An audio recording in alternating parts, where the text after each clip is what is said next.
영광의 하나님을 뵙는 복된 주일 예배에 나오신 성도 여러분을 환영합니다. 이제 10월 첫날이 되었습니다. 오늘 예배 후에 또 맛있는 친교가 준비되었습니다. 또 즐거운 교제 나누시고 가시기 바랍니다. 그리고 오늘 저녁 6시에 우리 이교출 장로님 또 이인식 권사님께서 김스마켓 인수하셔서 이제 개업 예배를 오늘 드리게 되었습니다. 성도 여러분 또 많이 오셔서 함께 예배 드리면서 또 많이 응원해 주시면 또 이분들이 아무 연고권이 없는 이곳에 오셔서 자리를 잘 잡아갈 수 있을 것 같습니다. 많이 도와주시면 감사하겠습니다. 이제 사도신경으로 우리의 신앙을 하나님께 고백하심으로 10월 1일 주일 예배 하나님께 드리겠습니다. 전능하사 천지를 만드신 하나님 아버지를 내가 믿사오며 그의 아들 우리 주 예수 그리스도를 믿사오니 이는 성령으로 잉태하사 동정녀 마리아에게 나시고 본디오 빌라도에게 고난을 받으사 십자가에 못 박혀 죽으시고 장사한 지 사흘 만에 죽은 자 가운데서 다시 살아나시며 하늘에 오르사 전능하신 하나님 우편에 앉아 계시다가 저리로서 산자와 죽은 자를 심판하러 오시리라. 성령을 믿사오며 거룩한 공예와 성도가 서로 교통하는 것과 죄를 사하여 주시는 것과 몸이 다시 사는 것과 영원히 사는 것을 믿사옵나이다. 아멘. 우리 다 함께 일어나셔서 찬송가 40장 다 하나님을 찬송하겠습니다.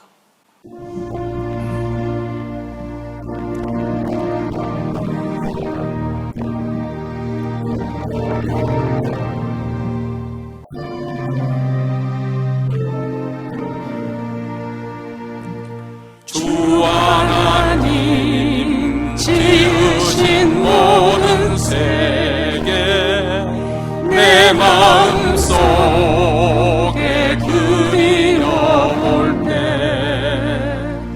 하늘의 별 울려 퍼지는 내성 주님의 권능 우주의 찬美주님의 높고 위대하심을 내 영혼이 찬양하네.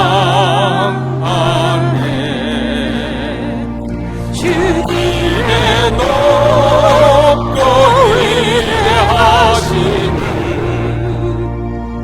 내 영혼이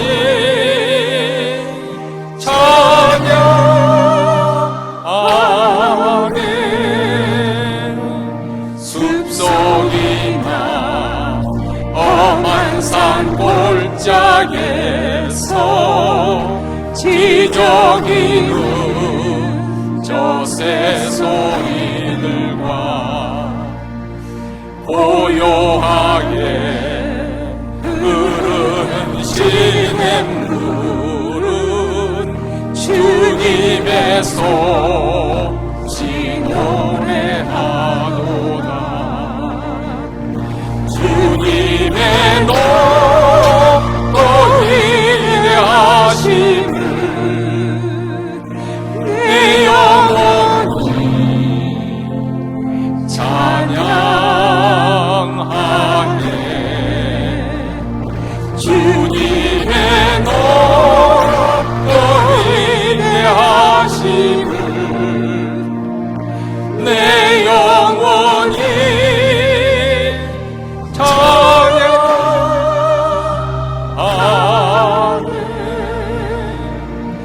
주 하나님 독생자 아낌없이 우리를 위해 보내주셨네. 십자가에 피 흘려 죽으신 주 내 모든 죄를 구속하셨네. 주님의 높고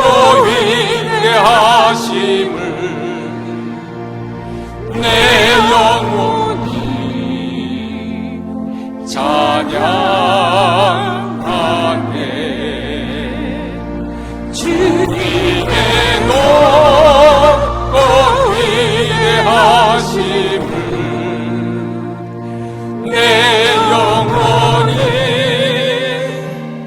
찬양하네.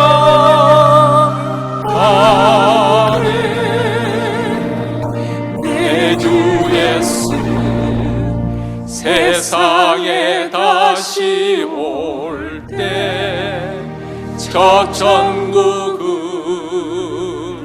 나 인도하리. 나 겸손히 엎드려 경배하며 영원히 주를 찬양하리라. 주님의 높고 위대하심을 내 영혼이 찬양하네.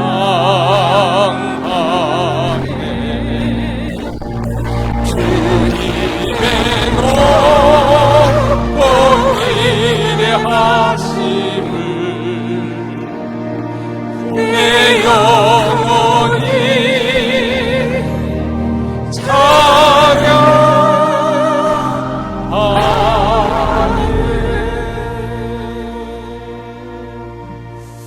이 시간 우리의 마음을 모아서 하나님 앞에 기도하겠습니다. 먼저 하나님, 우리 예배 가운데 하나님의 영광이 나타나 하나님을 알게 하여 주시옵소서.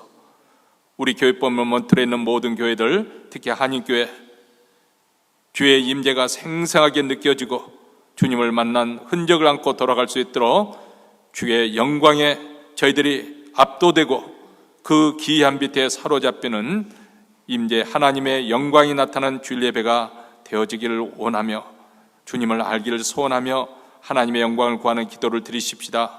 두 번째로는 우리와 우리 후손들이 살아갈 이 미국 땅을 위해서, 이 미국 땅이 다시금 하나님의 말씀으로 복음으로 회복되는 역사가 일어나도록 위해서 기도하십시다. 지금 천재지변으로 인해서 또 뉴욕에도 이렇게 물난리가 났고 또 날마다 이렇게 또 약탈이 일어나고 불법적인 일들이 성행하고 또 마약과 총기 사고 또 홈리스 피플 여러 가지 정말 복잡한 문제가 일어나고 있고 불의한 일들, 부정한 일들, 부패한 일, 이런 살육이 일어나는 이 미국 땅에 하나님 다시 한번 하나님의 교회들을 회복시키시고 복음의 역사가 일어나서 하나님의 공의가 다시 한번 하수처럼 흐리는 의로운 국가가 될 수 있도록 미국을 축복하며 기도하십시다.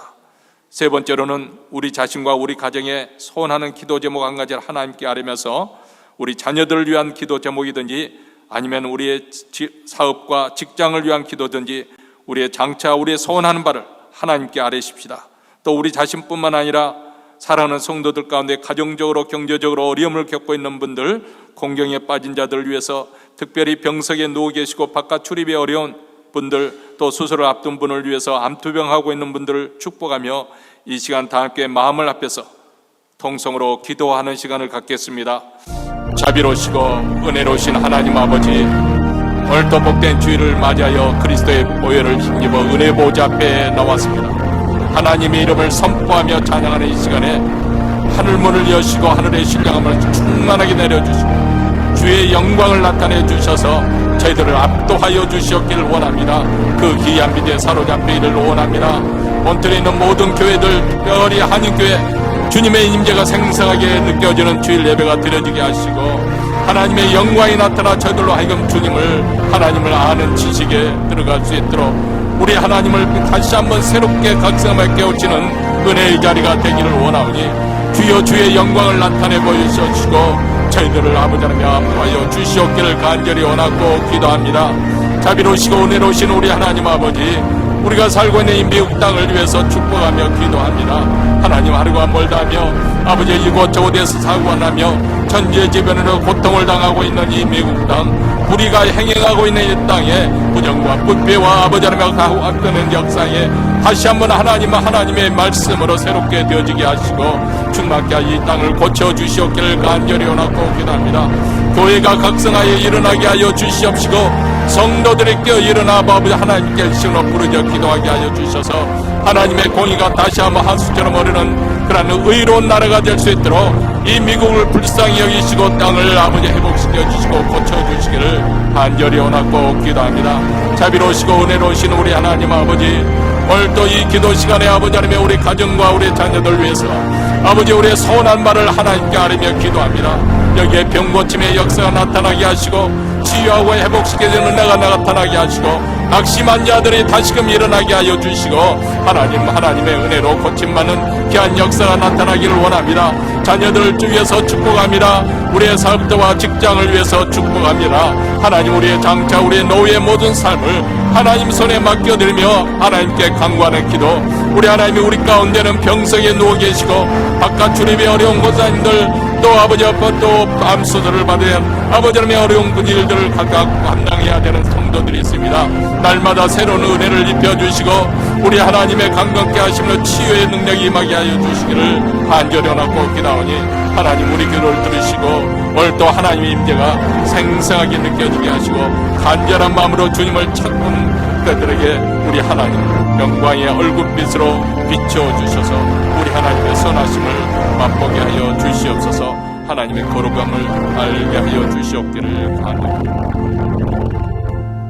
하늘에 계신 우리 아버지여, 이름이 거룩히 여김을 받으시오며 나라의 임하옵시며 뜻이 하늘에서 이룬 것 같이 땅에서도 이루어지이다. 오늘날 우리에게 일용할 양식을 주옵시고 우리가 우리에게 죄진 자를 사하여 준 것 같이 우리 죄를 사하여 주옵시고 우리를 시험에 들게 하지 마옵시고 다만 악에서 구하옵소서. 대개 나라와 권세의 영광이 아버지께 영원히 싸움나이다. 아멘. 오늘 우리에게 주신 하나님의 말씀은 로마서 8장 17절로부터 25절 말씀, 우리 다 같이 한 목소리로 읽겠습니다. 자녀이면 또한 후사 곧 하나님의 후사요 그리스도와 함께한 후사니 우리가 그와 함께 영광을 받기 위하여 고난도 함께 받아야 될 것이니라. 생각컨대 현재의 고난은 장차 우리에게 나타날 영광과 좋게 비교할 수 없도다. 피조물에 고대하는 바는 하나님의 아들들에 나타나는 것이니 피조물이 허무한 데 굴복하는 것은 자기 뜻이 아니요 오직 굴복게 하시는 이로 말미암음이라. 그 바라는 것은 피조물도 썩어지면 종노릇 한 데서 해방되어 하나님의 자녀의 영광의 자유에 이르는 것이니라. 피조물이 다 이제까지 함께 탄식하며 함께 고통하는 것을 우리가 아나니 이뿐 아니라 또한 우리 곧 성령의 처음 익은 열매를 받은 우리까지도 속으로 탄식하여 양자 될 것 곧 우리 몸의 구속을 기다리느니라. 우리가 소망으로 구원을 얻었음에 보이는 소망이 소망이 아니니 보는 것을 누가 바라리요? 만일 우리가 보지 못하는 것을 바라면 참음으로 기다릴지니라. 아멘. 사람들은 흔히 이 복과 고난이 함께 양립할 수 없고 서로 대립되는 그런 개념으로 사람들은 생각을 합니다. 그래서 우리가 축복을 받으면 고난에서 면제되고 고난이 없어지고 또 고난이 있는 것은 그곳에는 복이 없다, 축복을 받지 못했다 이렇게 생각하기 쉽습니다. 그래서 우리가 흔히 간증 집회라고 하는 그런 집회에서 이렇게 소위 간증하는 사람들의 말을 들으면 내가 예전에 이렇게 힘들고 고통스럽고 가난해 있었는데 하나님께서 내게 복을 주셔서 하나님의 은혜로 내 사업이 번창하여서 이렇게 부자가 되었습니다. 이런 간증을 듣습니다. 물론 이런 방식으로 하나님의 능력, 하나님의 은혜를 체험한 간증도 필요하겠지요. 그래서 낙심하거나 좌절에 빠졌던 사람에게 용기를 주는 힘을 얻는 그런 간증도 필요하다고 생각합니다. 그러나 우리 기독교 신앙은 여기서만 멈출 것이 아니고 동시에 우리가 고난 속에서도 여전히 하나님을 사랑하고 그리고 여전히 우리의 신앙을 지켜나가고 있다는 것을 똑같이 강조해야 된다고 생각합니다. 비록 내가 어렵고 힘든 어려움에 처해 있다 할지라도 그리고 비록 내가 그렇게 기도했지만 병이 낫지 않은 그런 상황 속에서도 나는 여전히 하나님을 바라보며 믿음을 지키겠습니다. 가난한 중에서 여전히 주님 앞에 더 헌신하여 봉신하며 신실하게 살아가겠습니다. 자, 이런 것들 또한 우리가 자랑이 되어야 되는 것인데 오늘날에는 점점 들어보기 힘들게 되어 있습니다. 왜냐하면 이 세상에 한마디로 가치관이나 철학은 편리함, 안락함을 추구하지 않습니까? 재미를 추구하지 않습니까? 사람들이 점점 그러기 때문에 편하게 사는 것을 좋아하고 또 성공하고 축복받은 그런 이야기만 듣고 싶어 합니다. 그런데 성경의 논리는 복 속에, 축복 속에 고난이 있고 고난 속에 복이 있다는 것을 우리에게 말씀을 해주고 있죠. 시편 34편 19절에도 의인은 고난이 많으나 여호와께서 그 모든 고난에서 건지시는도다. 우리 의인이라 해서 고난에서 면제되는 것이 아니라 오히려 의인이 되어서 의롭게 살다 보니까, 예수를 잘 믿으려 보니까 고난이 더 있게 되더라는 거예요. 그런데 그 고난 속에서 하나님께서 함께 하셔서 건져주시는 그런 신앙의 간증이 있게 된다는 것입니다. 예수님께서도 그런 말씀을 하셨습니다. 마태복음 10장 29절과 30절에서 가라사대 내가 너에게 이르노니 나와 및 복음을 위하여 집이나 형제나 자매나 어미나 아비나 자식이나 전토를 벌인 자는 금세에서, 이 세상에 있어서 집과 형제와 자매와 모친과 자식과 전토를 100배나 받되 축복이 주시겠다는 거예요. 핍박을 겸하여 받고 내세 영생을 받지 못할 자가 없느니라. 다시 말하면 우리가 예수를 잘 믿으면 우리도 축복 받을 수 있다는 것입니다. 100배의 축복을 받고 내세의 약속도 받지만 동시에 무엇을 말씀하십니까? 고난도 있을 것을 말씀하고 있습니다. 사실 예수님 자신도 우리의 구원을 위해서 고난을 겪으셨습니다. 먼저 고난을 받으신 후에 영광을 얻으셨습니다. 이렇듯 기독교 신앙에서는 고난과 고통에 대한 이해가 없으면 불가능한 것입니다. 고난에 대한 이런 이해가 있었기 때문에 초대교회, 특히 사도행전에 나타난 사도들은 직접 본인들이 고난을 당하면서도 오히려 그것을 영광스럽게 생각했던 것을 보여주고 있습니다. 그들은 고난을 당할 때마다 하나님께서 이 위험에서 저희들을 피해가도록 면제해달라고 기도한 것이 아니고, 우리라 하여금 편안한 삶이 찾아오도록 그렇게 위해서 기도하지 않고 오히려 하나님의 뜻이 십자가의 복음을 전하는 것이라에 있다는 것을 알고도 이런 고난을 겪으면서도 이 복음이 전파되기를 위해서 기도하였습니다. 우리로 하여금 담대히 하나님의 말씀을 전파하게 해달라, 그렇게 기도했습니다. 사도들 통해서 많은 이적과 기사가 나타났습니다. 그렇지만 그들은 투옥에 당하기가 일쑤였습니다. 굶주림과 헐벗음을 다당했습니다. 그리고 심지어는 채찍들 당했습니다. 무시를 당했습니다. 그런데 이 모든 고난들이 사라지기를 위해서 기도하지 않고 오히려 이 박해로 인해서 기뻐하였다. 참 놀라운 사람들이지 않습니까? 그래서 히브리서 보면 이런 사람들은 세상이 감당치 못하다. 이 세상이 그들의 삶의 수준에 따라가지 못한다는 것입니다. 근데 사도행전 5장 41절에 보면 사도들은 그 이름을 위하여, 예수 그리스도의 이름을 위하여 능욕받는 일에 합당한 자로 여기심을 기뻐하면서, 우리 같은 사람이 그리스도를 위해서 고난을 당하다니, 그리스도가 고난을 당한 것처럼 우리도 그리스도처럼 고난을 당하게 하다니, 하나님께서 우리를 그렇게 가치 있는 존재로 여겨주다니, 그렇게 여기면서 기뻐하면서 공의 앞을 떠나니라. 세상 사람들이 이해할 수 있겠습니까? 히브리서 11장에 보면 수많은 믿음의 선진들, 신앙의 영웅들이 등장합니다. 물론 그 가운데, 그 사람들 가운데는 믿음으로 적들을 무찌른 기드온이나 삼손이나 다윗과 같은 용장들이 나옵니다. 반면에 어떤 이들은 세상 사람들로부터 조롱을 받기도 하고 채찍에 맞기도 하고 결박을 당하거나 심지어는 톱으로 켬을 당해서 순교를 당하는 그런 일까지 나타납니다. 이들은 저들보다 믿음이 적어서 그런 일을 더 고난을 당한 것이 아니라 그 말입니다. 여러분, 우리가 사도행전으로 다시 돌아가 보면 성령 충만한 베드로가 하루에 메시지 할 때 하루에 3,000명 되는 사람이 회개하고 돌아왔어요. 근데 똑같이 성령 충만했던 스테반이 말씀을 증거하니까 저들이 회개하기에는 그냥 오히려 마음이 강팍해서 이를 갈면서 달려서 스테반을 돌로 쳐 죽입니다. 어떤 일입니까? 무슨 일이 일어났습니까? 스테반이 성령 충만 덜 했기 때문에, 믿음이 좋지 않았기 때문에 그런 일이 일어났다고 생각하십니까? 아닙니다.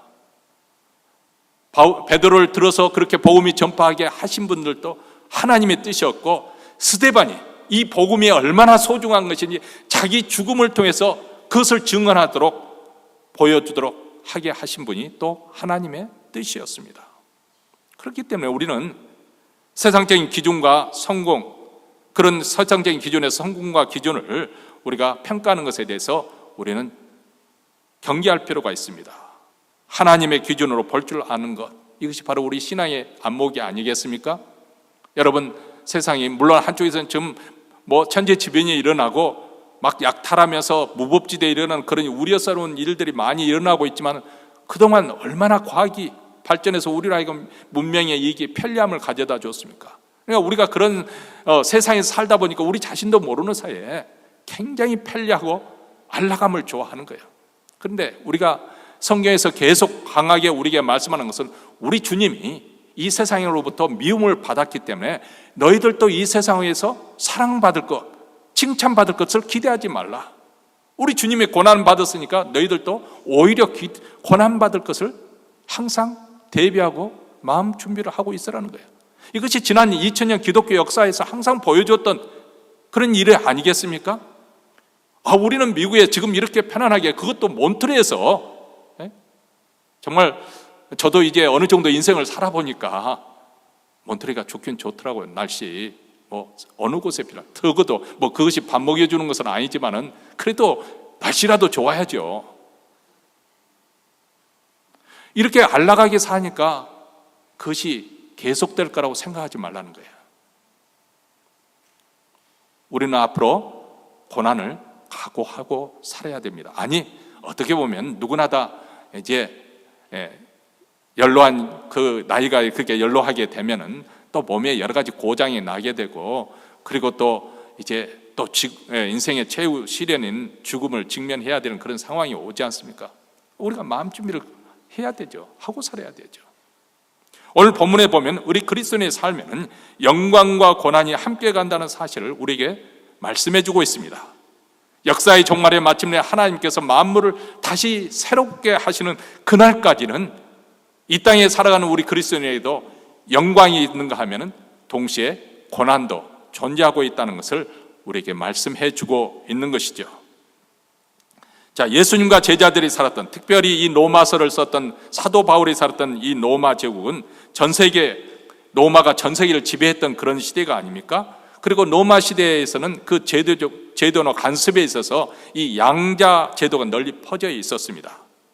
우리가 잘 알고 있는 것처럼 시저 율리어스 시저, 이 사람은 자신의 누님의 아들 19살 된 그 조카 옥타비아누스가 이제 그 양자로 입양이 돼서 시저가 죽었을 때 그 살해에 의해서 죽지 않습니까?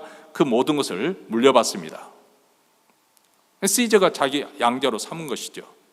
그리고 그 옥타비아누스가 공화정에서 이제 제국주의로 넘어가는 가운데 첫 번째 황제가 되는 옥타비아누스 황제입니다.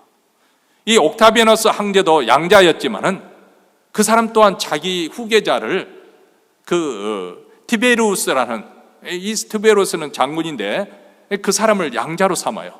사실 다 큰, 그때 당시 아마 옥타비아누스와 비슷한 그런 연령에 도달한 사람인데 그 사람을 양자로 삼습니다. 그래서 그 사람이 황제가 됩니다. 또 우리가 잘 알고 있는 폭군 네로 왕도 양자로 입양이 되어서 나중에 황제까지 올라간 사람입니다. 자, 이런 시대적인 배경을 우리가 잘 알고 있기 때문에 로마서 8장 14절과 15절에서 우리 그리스도인이 받는 복에 대해서, 왜 제가 이런 말씀을 드리냐면, 우리가 생각하는 양자, 이 한국 사람이 생각하는 양자라는 것은 어쩐지 자기 핏줄이 아닌, 그래서 그 양자를 세워도 뭔가 좀 그 거리가 있고 간격이 있는 그런 것으로 생각하는데, 그 시대는 그렇지 않았어요. 자, 오늘 말씀에 보면 14절과 15절에 이렇게 말합니다. 무릇 하나님의 영으로 인도함을 받는 사람은 곧 하나님의 사람이라.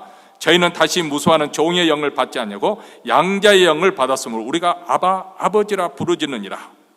자, 노예임에도 불구하고 황제의 자리까지 올라갈 수 있는 것이 양자 제도 때문에 그런 것이죠.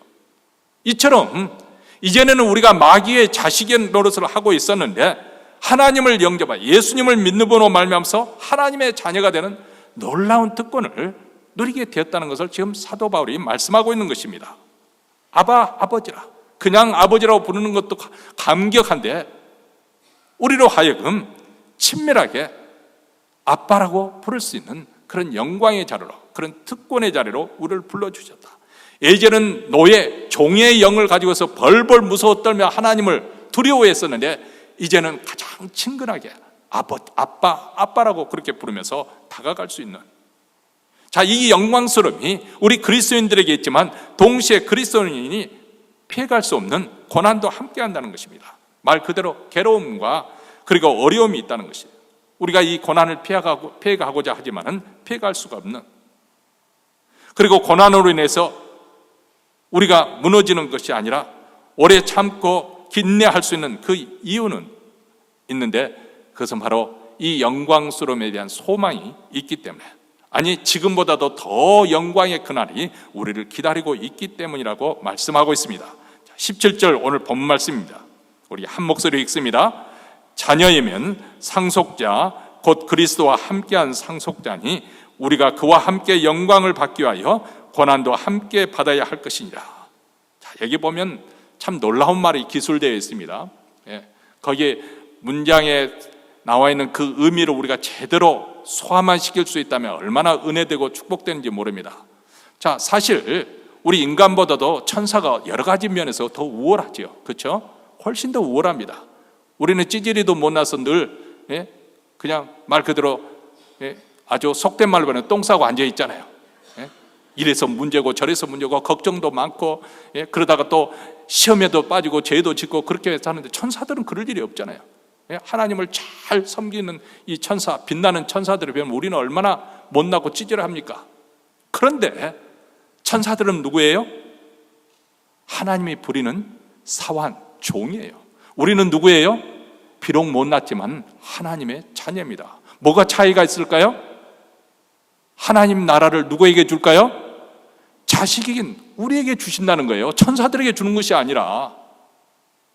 오늘 말씀에도 보면은 그리스도와 함께 우리가 상속자가 됐다는 거예요. 참 놀라운 말씀이지 않습니까?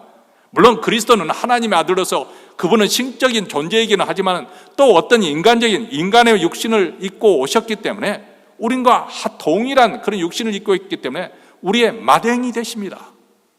하나님 앞에서 우리의 마댕이 되셔서 그분과 함께 우리가 상속을 유업으로 받는다는 것입니다.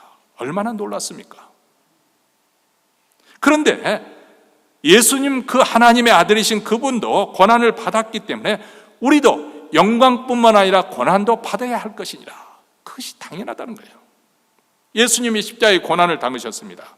그리고 난 다음 부활의 영광에 들어가셨습니다. 그렇기 때문에 우리 믿는 자들도 바로 예수님의 뒤, 그래서 그 길을 가리켜서 십자가의 길이라고 하지 않습니까? 그 고난의 길을 통과한 다음에 우리에게 영광이 기다리고 있다는 것입니다. 18절 말씀입니다. 우리 함께 읽겠습니다. 생각컨대 현재의 고난은 장차 우리에게 나타날 영광과 좋게 비교할 수 없다.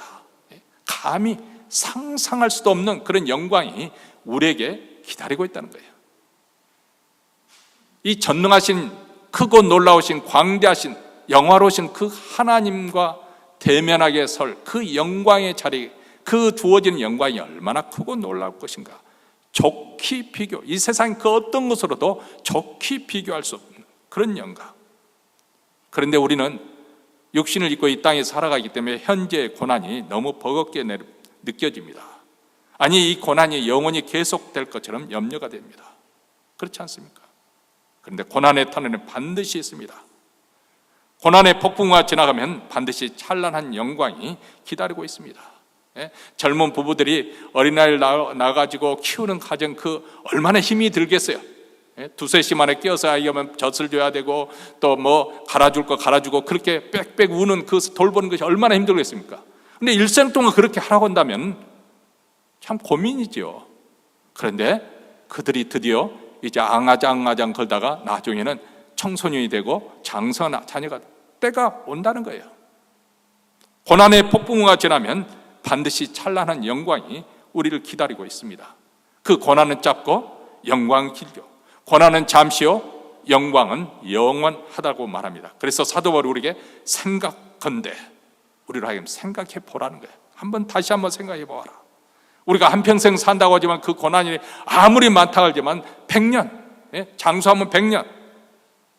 그런데 하나님 나라에서 영광을 누리는 그것은 수천 수만 년, 아니 영원에까지 이르는 것이에요. 그런데 이 영광에 고난 없이는 들어가기 어렵다는 거예요. 그래서 사도행전 14장 22절에 보면 사도 바울이 고난 가운데 있는 그 교회들을 향해서 이렇게 부탁합니다. 우리가 하나님 나라에 들어가면 많은 환난을 겪어야 할 것이다. 그리고 훗날 디모데후서의 디모데에게도 이렇게 말을 전합니다. 디모데후서 3장 12절에 무릇 그리스도 예수 안에서 경건하게 살고자 하는 자는 핍박을 받으리라. 다시 말하면 우리 믿는 자들은 고난을 대비하고 그것을 예견하고 있어야 된다는 거예요. 왜 하나님께서 이런 고난 없이 영광을 주시면 되지 왜 구태여 고난을 거쳐가게 하시는 것일까? 그것은 우리가 지금까지 공부해왔던 인간이라는 존재가 얼마나 모순투성이고 얼마나 허물이 많은 존재인 것을 우리는 충분히 공부했잖아요. 한마디로 표현하면 불순물이 많은 존재입니다. 아직도 모순 덩어리예요. 이 불순물을 제거하기 위해서 어떻게 해야 될까요? 여러분이 좋아하는, 오늘은 날씨가 화창해서 그럴 것이 생각 안 날는지 모르지만 아침에는 날씨가 좀 흐리고 구름도 끼고 꾸중충하는 뭐가 생각나죠? 뭐가 생각납니까? 뜨거운 국물이 생각나기 때문에 그것은 준비되어 있지만은 뜨거운 한증마, 그렇죠? 스파에 들어가고 싶은 거예요. 스파. 뜨거운 한증막에 우리 한국 사람들은 참 묘하잖아요. 그런데 들어가도 시원하다. 외국 사람들이 이해를 못하면 시원하다고 그러고 있지만 왜 그것을 견뎌내나요? 그것을 통해서 땀으로 노폐물을 배출해내기 위해서, 또 어떤 사람은 살을 빼기 위해서 견뎌내는 거예요. 그래서 베드로전서에 보면 이렇게 말씀하고 있습니다. 베드로전서 1장 6절과 7절입니다. 그러므로 너희가 이제 여러 가지 시험을 인하여 잠깐 근심하게 되지 않을 수 없었으나 오히려 크게 기뻐하도다. 너희 믿음의 시련이 불로 연단하여도 없어질 금보다 더 귀하여 예수 그리스도에 나타나실 때 칭찬과 영광과 존귀를 얻게 하려 하심이라. 자, 불순물이 섞인 금을 어떻게 정련을 합니까? 아주 강력한 풀무불에 집어넣어서 다 녹입니다. 거기 보면 녹이면 불순물이 떠오릅니다. 그것을 완전히 제거하면 얻게 되는 것이 바로 정금, 순금이 되는 거예요. 우리 믿음이라는 이곳에는, 이 믿음이라는 금 속에는 많은 불순물이 들어있어요. 근데 이 불순물을 가지고 우리가 하나님 나라에 들어갈 수가 없는 거예요. 그래서 금을 정련하듯이 연단과 시련을 통해서 우리는 그 영광의 자리에 들어가므로 칭찬과 영광과 존귀를 얻게 될 것이다. 그래서 시편 119편 71절에도 고난 당한 것이 내게 유익이라 이로 말미암아 내가 주의 율례, 주의 말씀을 배우게 됐나이다. 고난 당하기 전에는 하나님의 말씀을 우습게 여기고 예배드리는 것도 쉽게 여겼었는데, 가볍게 여겼었는데 고난에 당하고 보니까 하나님의 말씀이 진실이구나, 이거 외에는 진리가 없구나, 이것이 바로 생명이구나, 여기에 구원이 있구나 확실하게 믿어지고 깨달아진다는 거예요. 욥기서 23장 10절에도 그가 나를 단련하신 후에는 내가 정금같이 되어 나오리라. 다시 말하면 영광을 얻기 위해서는 고난을 함께 받는 거예요. 고난은 영광에 이르는 디딤돌입니다. 일부 예배 때도 이 말 할까 말까 하다가 우리 교회 이제 나이 드신 분들이 많기 때문에 그래도 한번 예방 차원에서 한번 이렇게 말씀드리면 어떨까? 제가 이렇게 말씀드리면 내 생각이 그렇다는 건 아니고 이런 말을 제가 근래 와서 들은 적이 있기 때문에 여러분 나이가 들면 몸이 여러 가지 이제 이곳저곳에 탈이 나지 않습니까?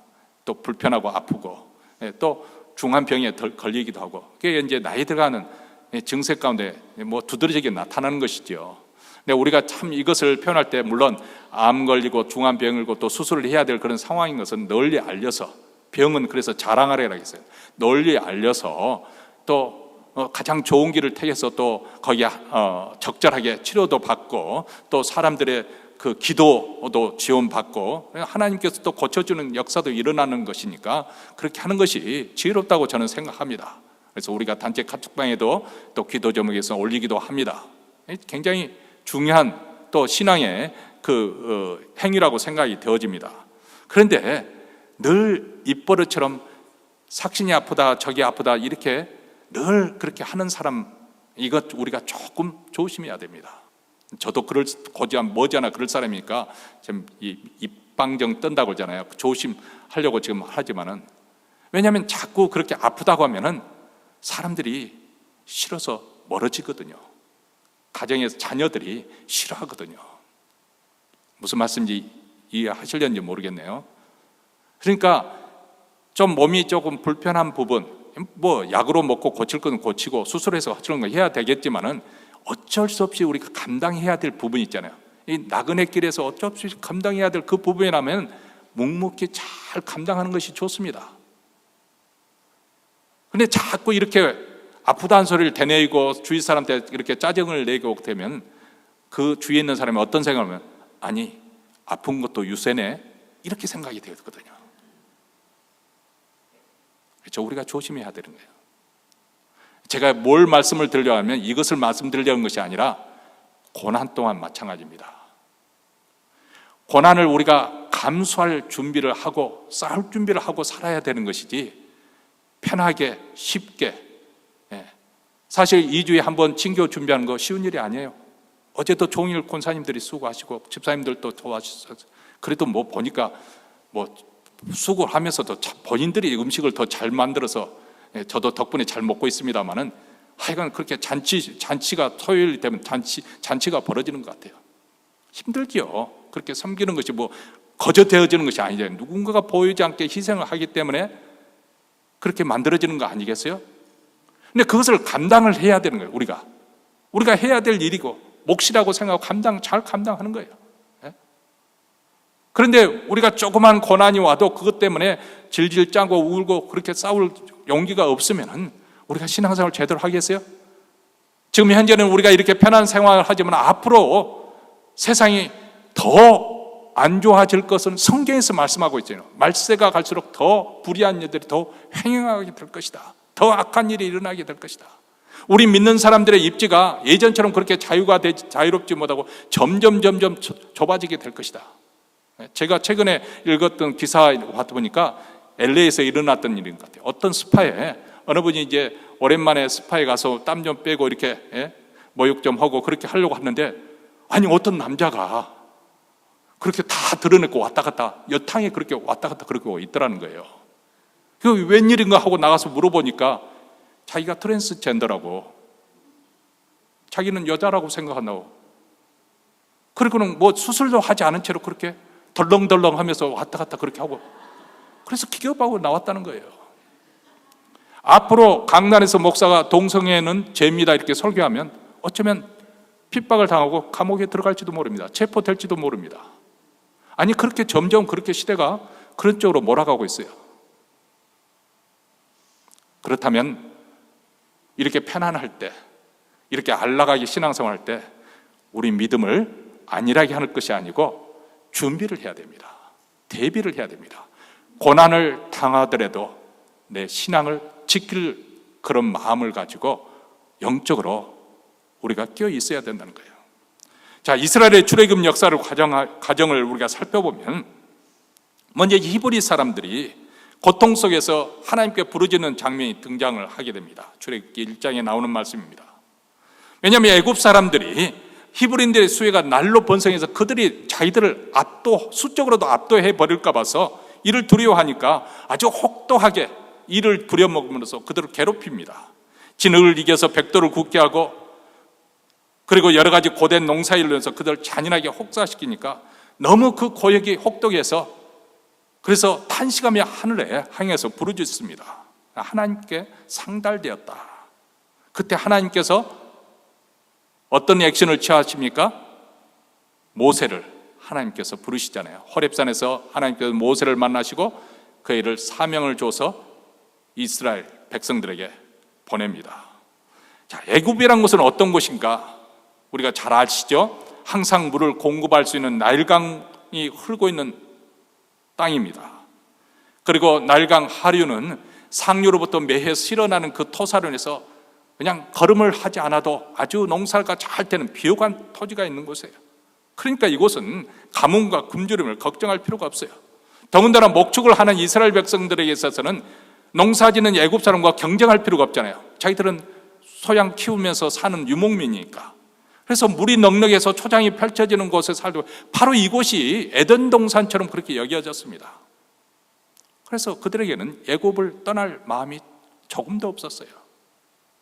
하나님께서 가나안 땅을 너희 후손에게 주시겠다고 약속을 하셨지만은 그 아브라함에게 약속했던 그 약속을 까맣게 잊어버리고 그들은 애굽 땅에서 영원히 살 줄로만 알았던 것이죠. 그런데 그들에게 아주 혹독한, 새 왕조가 들어선 후에 아주 혹독한 고역으로 인해서 아주 고통스러운 환경이 되니까 에덴 동산 같은 그 애굽에서 어서 이 지옥에서 떠나자 하는 마음이 된 것입니다. 그래서 모세가 그들을 이끌고 출애굽한 것입니다. 만약에 그들이 그런 환경이 되지 않았다고 한다면 모세가 아무리 하나님의 말씀을 전한다고 해서 선뜻 그들을 따라 나서겠습니까? 벌써 그곳에서 400년이라는 세월을 그 애굽의 땅에서 살았었는데 그 터전을 어떻게 박차고 나갔을까요? 어떻게 하룻밤새 온 민족 전체가 이동을 할 수 있었겠습니까? 여러분, 우리 인생도 마찬가지입니다. 인생에 고난이 없다고 한다면 아마도 우리는 천국을 소망하지 않을지도 모릅니다. 마치 천국이라도 이곳이 천국이라도 되는 것처럼, 영원히 살 것처럼 이 세상의 안락함과 편리함에 취해서 만족하며 살 것입니다. 그런데 인생이 언제나 화창한 봄날만 있는 것도 아니잖아요. 어느 날 폭풍이 몰려오고 위협적인 파도가 엄습을 합니다. 갑자기 직장에서 해고당하는 날이 찾아오기도 하고, 잘 사는 줄 알았더니 자녀들이 결혼 파경이 일었다는 소식이 들으기도 하고, 어느 날 병원에 갔더니 자신의 몸에 이상이 생겼다고 정밀검사하자고 나옵니다.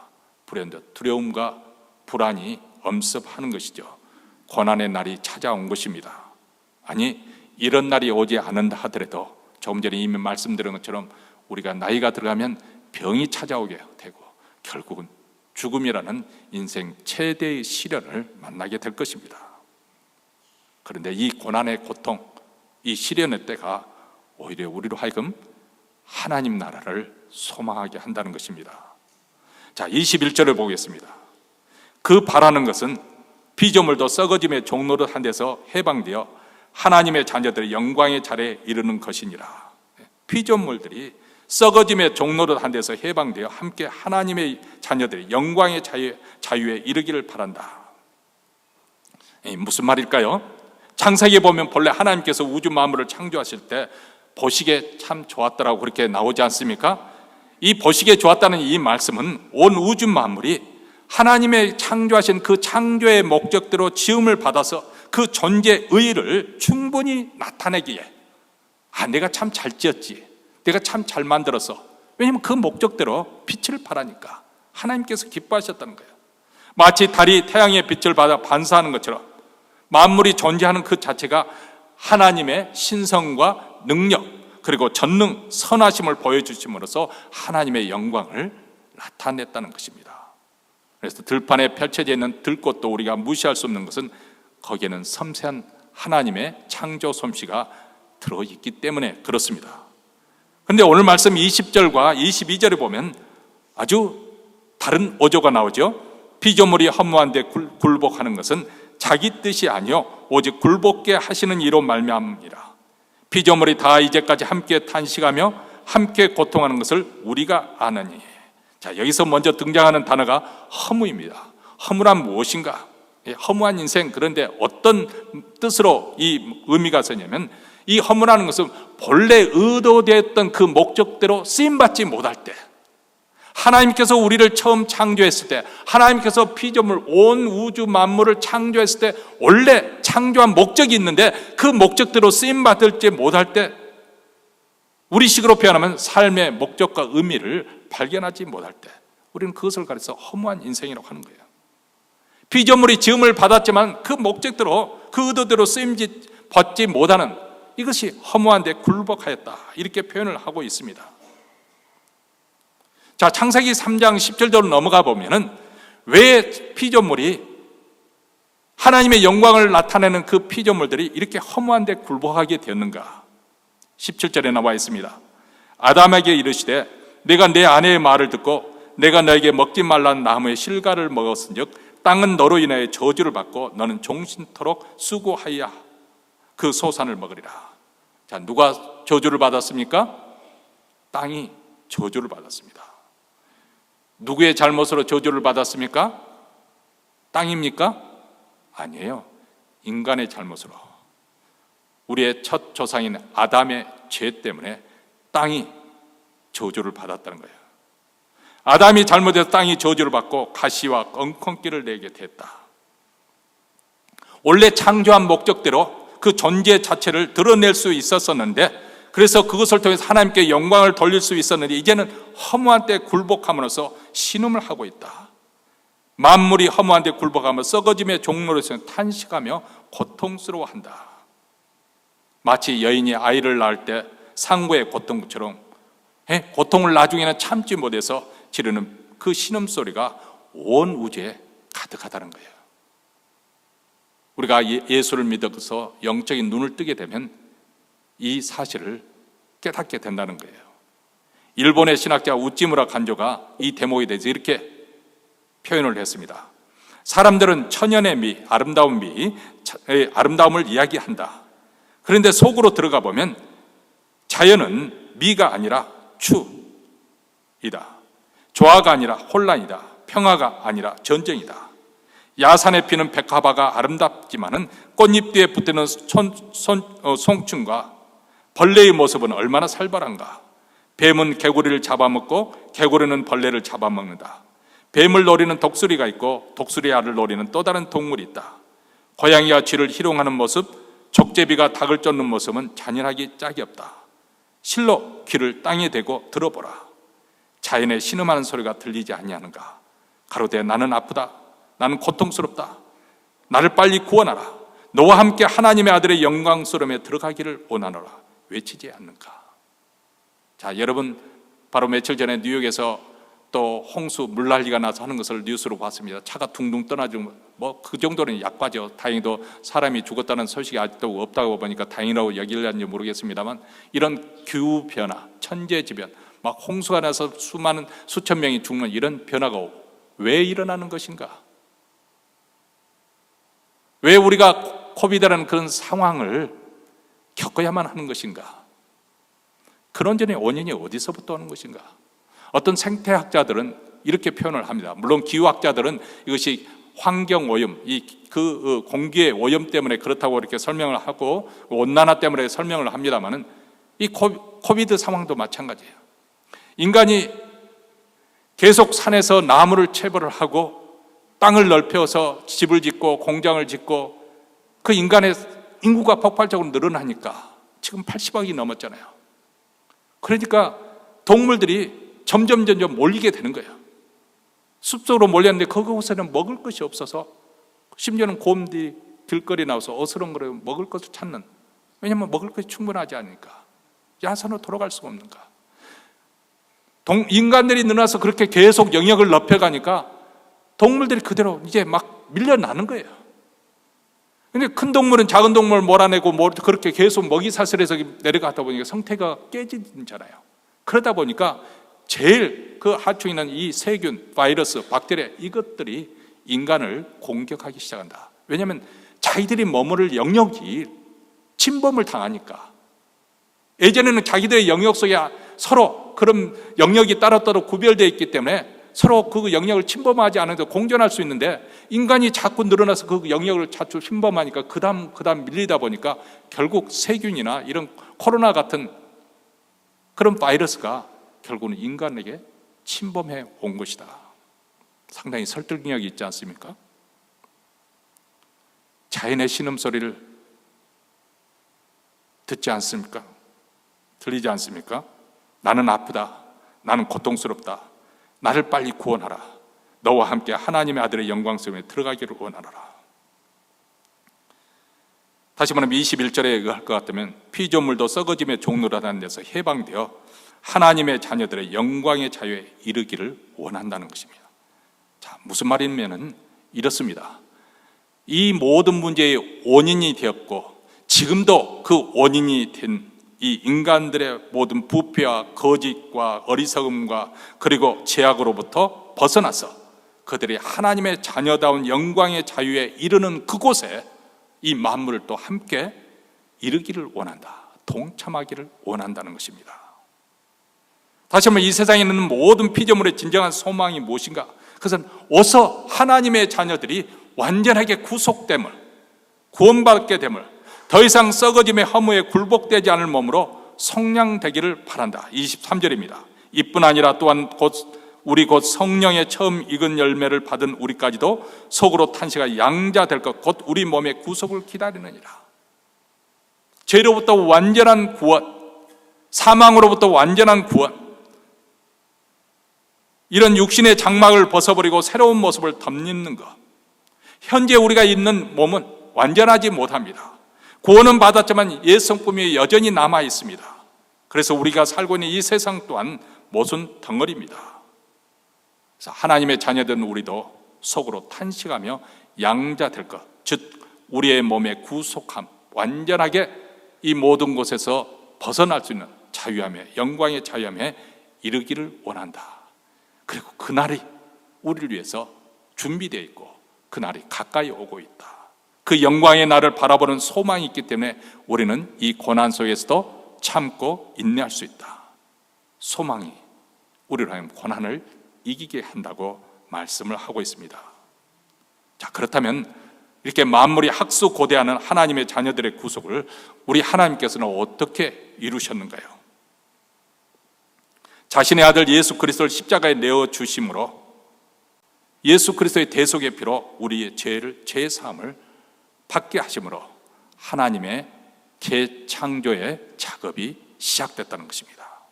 우리가 그리스도 안에서 하나님의 선택을 받아 하나님의 자녀가 되었고 이제는 우리가 하나님의 자녀가 됐기 때문에 하나님 앞에 담대하게 확신을 가지고 나아갈 수 있게 되었습니다. 그리스도의 피가 우리 죄를 사하여 주셨기 때문에. 그뿐만 아니죠. 장차 오는 바 새하늘과 새 땅에서 그리스도와 함께 하나님 나라를 유업받을 우리 하나님의 자녀들이 그 영광스러운 나라를, 그 나라를 꿈꾸면서 바라보고 소망 가운데 살아가고 있다는 것입니다. 이것은 우리에게 무엇을 말씀하냐면 예수님의 십자가의 사건은 단지 우리의 인간, 우리가 구원받아서 천국에 가는 데는 거기에 초점만 맞춰져 있는 것이 아니라는 거예요. 하나님의 구원의 계획은 더 크고 장대하다. 다시 말하면 예수님의 십자가의 피를 통해서 만물까지 회복시키시는 것이 하나님의 계획이라는 것입니다. 만물이 그리스도의 피로 하나님과 화해케 되어지고 그래서 만물을 우리 주님의 피로서 회복시키는 것입니다. 물론 우리는 아직 그 영광의 날을 보지 못하고 있습니다. 그런데 그리스도의 그 날이 되면은 마침내 하나님이 계획하셨던 그 구원의 자태가 완전하게 드러나게 될 것이라는 것입니다. 그래서 에베소서 1장 10절에 이렇게 말합니다. 하늘에 있는 것이나 땅에 있는 것이 다 그리스도 안에서 통일되게 하려 하십니다. 인간의 반역으로 인해서 이 세상이 엉망진창, 뒤집박죽 그렇게 되어 있지만은 하나님의 구원 계획과 작정은 궁극적으로 하늘과 땅에 있는 모든 것이 그리스도를 머리로 해서 하나로 통일시키려 하시는 것이다. 하나님의 주권이 다시금 우뚝 서게 하려는 것이다. 하나님의 통치가 이루어지려고 하는 것이다. 우리는 이 영광을 소망하기 때문에 그날을 바라보면서 오래 참고 기다려야 됩니다. 그래서 우리가 죄와의 싸움에서도 한두 번 졌다고 해서 그것으로 낙심할 것이 아니에요. 그 사람들은 그런 사람들이고 나는 이렇게 사는 거지. 신앙생활 다 그렇게 적당히 하는 거지. 이런 식으로 타협하거나 또 자기 자신이 그 한번 미끄러진 것으로 인해서 완전히 거기 주저앉아서는 안 된다는 거예요. 내 자신에게도 변화될 수 있고 또 변화시키는 하나님의 선하신 의지를 우리가 생각하면서 인내하면서 기다려야 되는 거예요. 또 다른 사람이도 인내하고 기다려야 됩니다. 성도와의 관계도 마찬가지입니다. 서로 사랑과 용서가 필요하고 무엇보다 서로에 대한 오래참이 필요합니다. 그것은 마치 길을 가다가 공사에 그러면 차가 밀리는 거 당연하잖아요. 거기서 짜증내봐야 무슨 소용이 있겠습니까? 거기서 시비 걸고 싸울 일이 있겠습니까? 조금 불편하지만은 기다립니다. 왜냐하면 공사가 끝나면 모든 사람에게 더 편리하고 유익이 될 줄 알기 때문에. 자, 이와 같이로 우리도 서로에 대해서 용서하고 용납함이 필요하다는 거예요. 왜냐하면 하나님께서 지금 우리 각자를 각자 하나님의 작품으로 마스터피스로 지금 만들어가고 있는 것인데, 여기에 대해서 원망하거나 타박하거나 불평해서는 안 되는 것이죠. 왜냐하면 그것 또한 그렇게 저 사람을 향해서 우리가 원망하고 타박하고 불평하는 것은 뭐예요? 하나님께 불평하는 것 같으니까. 하나님이 하시고 있는 일에 대해서 왜 이렇게 더디지? 왜 저렇게 사람이 변하지 않지? 별로이네, 만족스럽지 못하네, 이렇게 시비 거는 것 똑같다는 거예요.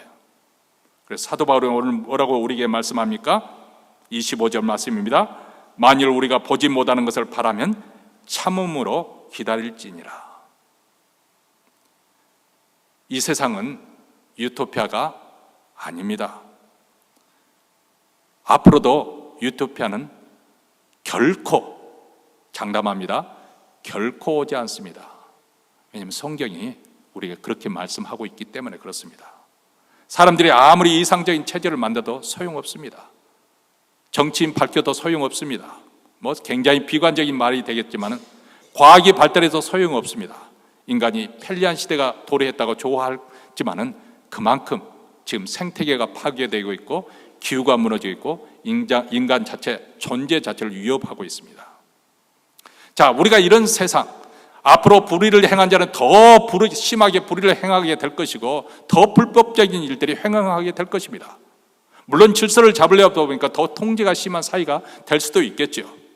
자, 이런 세상에 살면서 고난에서 면제되기를 원하고 고난이 없게 되기를 원한다면 그렇다면 그 사람은 참으로 신앙의 절반밖에, 반쪽밖에 살지 못하는 것이죠. 우리는 무엇을 바라봐야 될까요? 24절 말씀입니다. 우리가 소망으로 구원을 얻었음에 보이는 소망이 소망이 아니니 보는 것을 누가 바라리요. 다시 말하면 우리가 눈에 보이는 이 땅에 소망을 두어서는 안 된다고 말씀하고 있습니다. 이 땅이 영원하지 않기 때문에, 이 땅이 우리의 영원한 본향이 아니기 때문에, 예수께서 다시 오실 때 우리 몸이 구속되고 새하늘과 새 땅이 펼쳐질 그날, 비로소 우리는 이 고난으로부터, 이 죄의 사슬로부터 완전히 해방되고 우리는 그날을 소망하면서 사는 것입니다. 요한계시록 21장 1절과 4절에 이렇게 말씀합니다. 또 내가 새하늘과 새 땅을 보니 처음 하늘과 처음 땅이 없어졌고 바다도 다시 있지 않더라. 무슨 말일까요? 현재 이렇게 죄로 인해서 엉클어져 있는 온갖 불법 편법이 되는 이 세상, 이 옛 질서는 다 사라져 없어지고 하나님의 나라의 완전한 통치, 새로운 질서가 도입이 될 것입니다. 자, 그 질서의 진짜 맛보기를 우리 주님이 보여주셨잖아요. 세상에서는 힘 있는 자가, 강한 자가 대접을 받고 힘없는 자는 멸시를 당하고 힘 있는 자를 섬겨야 되는데 하나님 나라의 질서는 그렇지 않다는 거예요. 오히려 강한 자가 약한 자를 섬기는, 예수님께서 친히 모범을 보여주셨잖아요. 하나님의 아들이시지만 내가 대접을 받으려고 이 땅에 온 것이 아니라 섬김을 받으려 하는 것이 아니라 섬기려고 왔노라. 그래서 자신의 목숨을 대속물로 주려 하노라. 천국은 이런 나라의 것이라는 거예요. 여러분, 우리가 이 세상에서 돈을 많이 벌어서 아니면 성공해서 출세해서 남들에게 대접받고 큰 소리 꽝꽝 치려고 하는 것은 성경적이 아닙니다. 그것은 하나님 나라의 질서가 아니에요. 여러분이 열심히 일해서 많이 벌어서 그렇게 하는 목적이 무엇인가? 섬기기 위해서요. 섬기기 위해서. 그것이 하나님 나라의 질서입니다. 그리고 그날이 되면 하나님께서 모든 눈물을 그 눈에서 닦아주시리니 다시는 사망이 없고 애통하는 것이나 고가는 것이나 아픈 것이 다시 있지 않으리라. 우리는 이 영광스러운 주님의 재림을 소망하면서 바라보면서 오늘을 삽니다. 오늘 인내하고 오래 참고 기다립니다. 그 영광스러운 날이 점점 매일 더 가까이 다가오고 있습니다. 그날을 소망하는 우리 모두가 되시기를 주의 이름으로 축원합니다. 우리 기도하기 전에 찬양을 한 곡 우리 부르려고 합니다. 우리 수요 찬양 예배 시간에는 좀 배웠습니다만은 가사의 의미를 우리가 음미하면서 기도하는 마음으로 한번 우리도 불러보도록 하겠습니다.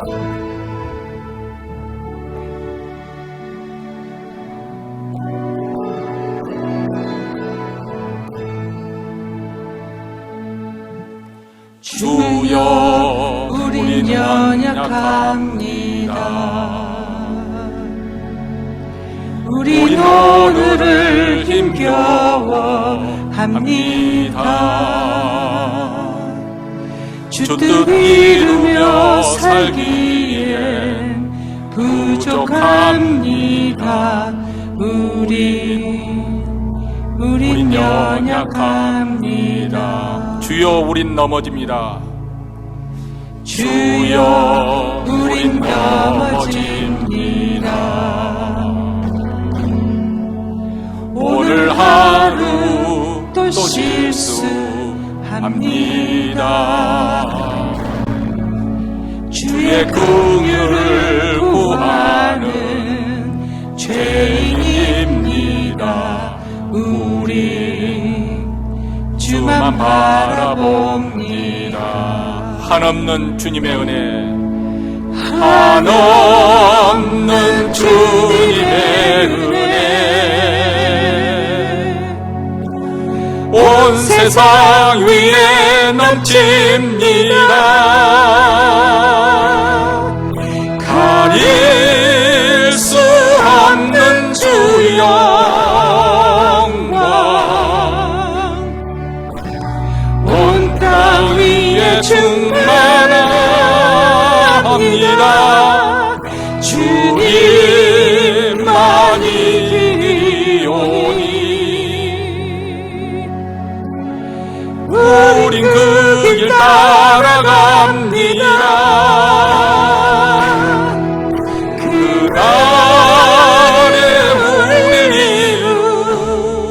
이루실 주는 완전합니다. 주여 우리 연약합니다. 주여 우린 연약합니다. 우린 오늘을 힘겨워합니다. 주 뜻 이루며 살기엔 부족합니다. 우린 연약합니다. 주여 우린 넘어집니다.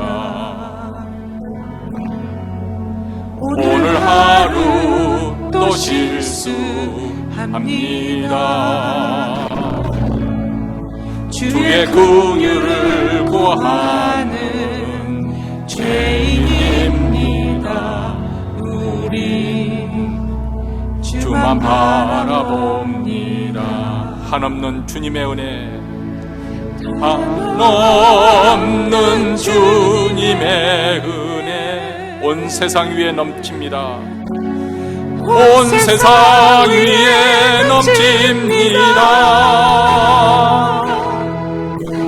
가릴 수 없는 주 영광, 온 땅 위에 충만합니다. 주님만이 길이오니 우린 그 길 따라갑니다. 그날에 우린 이루실 주는 완전합니다. 한없는 주님의 은혜, 없는 주님의 은혜, 온 세상 위에 넘칩니다. 가릴 수 없는 주 영광, 온 땅 위에 충만합니다. 주님만이 이리오니 우린 그 길 따라갑니다. 그날에 우릴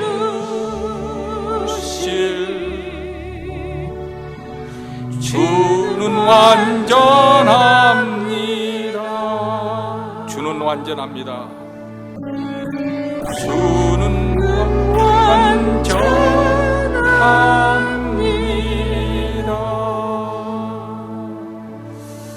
이제는 우리 구주 예수 그리스도의 은혜와 하나님 아버지의 무한하신 사랑과 성령의 교통하심이 이 영광스러움을 바라보면서 또 우리가 하나님의 자녀가 된 그 감격과 감동을 가지고 이 고난의 때 믿음을 잘 지키기로 다짐합니다. 이 자리를 떠나는 사랑하는 주의 백성들, 그 가정과 기업과 교회 위에 영원토록 함께 있을지어다. 아멘.